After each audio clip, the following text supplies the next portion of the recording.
So hindi nga po naitago ng former 3 Division Champion Angas ng Pinas General Casimero ang kanyang tuwa matapos mapasama sa post ng The Ring Magazine ang laban nila ni Naoya Inoue sa mga tanong kung sino daw ba ang mananalo kung sakaling hindi nakansela ang kanilang bakbakan noong taong 2020. Kasama din dyan ang Manny Pacquiao versus Errol Spence Jr.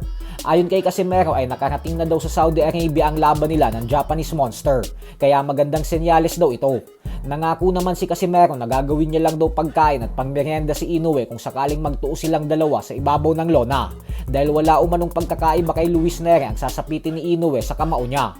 Sabay sumenyas pa ito ng pugot ulo.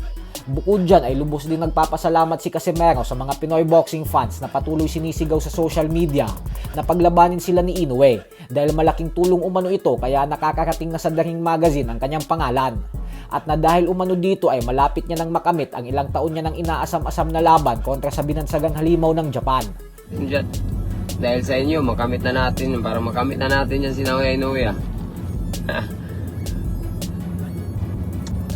Pero si Naoya Inoue talaga parang wala pang pansin eh. Magbayad talaga yan ng mahal yung pampa niya doon.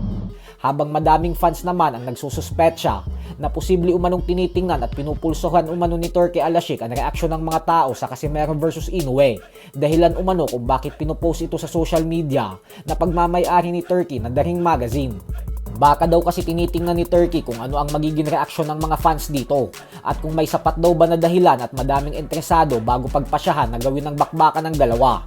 Maging ang isang banyagang journalist ay napapost na din sa kanyang social media at sinabing nakatakda na umano siyang manood ng Casimero versus Inoue sa Las Vegas noong taong 2020 bago ito tuluyang makansela ng dahil sa pandemya. Pero ngayon umano ay nasa lamesa na daw ulit ito at pwede nang pag-usapan ulit na gawin ng laban matapos ng impresibong performance na ipinamalas ni Casimero laban kay Luis Neri. Sa kabilang banda naman mga idol ay madaming fight fans nga po ang dismayado ngayon sa former welterweight king Errol Spence Jr. Ito po ay dahil 3 taon na ang makalipas magmula nang matalo siya sa kamay ni Terence Crawford via technical knockout ay tila nagdadahilan na naman ito. Ayon sa latest interview kay Spence ay kaya daw siya natalo ay dahil hindi umano siya nakipag-sparring ng 7 linggo. Madami umano ang hindi naging magandang nangyari sa training camp niya.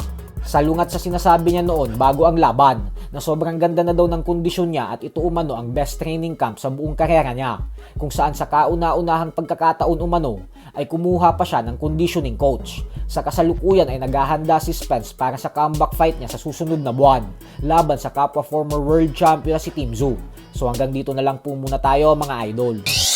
Sports Talk PH, kakaiba ang laban ng mga Pinoy, lakas at dedikasyon, ang aros ng tinuon, kamaong nagbabaga, ang sayo ay babaon, mga Pinoy na ating pambato.